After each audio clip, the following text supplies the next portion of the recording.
Ce vendredi 7 avril, Netflix met en ligne sa nouvelle série internationale, Transatlantique.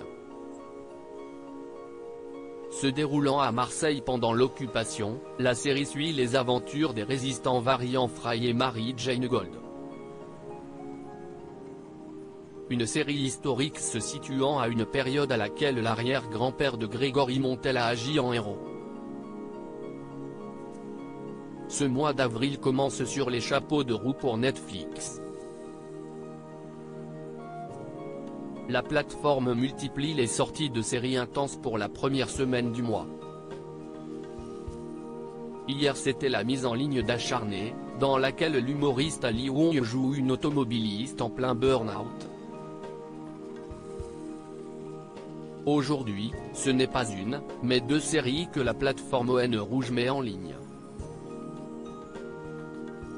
La première, Jusqu'ici tout va bien, de et avec Nawel Madani, et la seconde Transatlantique, par la créatrice de la série Unorthodox. Dans Transatlantique, on suit l'histoire des résistants Varian Fry et Mary Jane Gold, interprétés par Corey Michael et Gillian Jacobs, qui ont aidé à faire sortir de nombreux réfugiés pourchassés par le régime de Vichy et les nazis, de France. Une mini-série, inspirée d'une histoire vraie, qui nous plonge dans le quotidien des Justes à Marseille et leur combat contre la haine. Une œuvre dans laquelle Grégory Montel joue un commissaire de la police de Vichy, qui tente d'arrêter ce réseau. Un rôle particulier pour l'acteur dont l'arrière-grand-père a lutté contre le nazisme. Il se trouve que cette histoire-là m'intéresse. Beaucoup de téléspectateurs ont découvert Grégory Montel pour son rôle de Gabriel Sarda dans la série de France 2, 10%.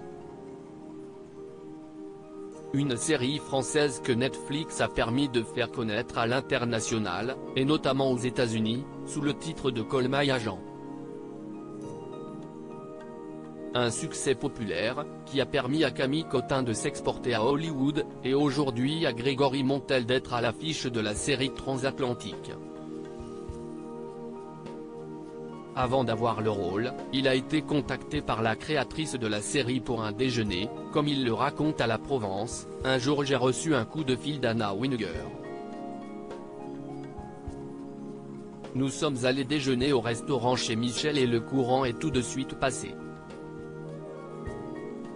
Une rencontre qui lui permet d'être le seul Français dans cette série au cast international. Dans celle-ci, il incarne un collabo, qui va aider les nazis dans leur acte contre la résistance. Un rôle à l'opposé de son histoire familiale, comme il l'explique, il se trouve que cette histoire-là m'intéresse depuis longtemps, du fait de mon histoire familiale.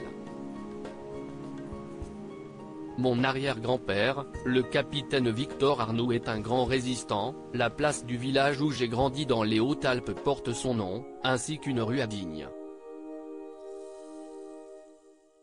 Un arrière-grand-père que n'a malheureusement pas connu l'acteur, car celui-ci est mort fusillé le 18 juillet 1944. Victor Arnoux, reçoit en 1962, la médaille de la Résistance et le statut de mort pour la France. Une distinction dont Grégory Montel doit être fier, son arrière-grand-père étant un véritable héros.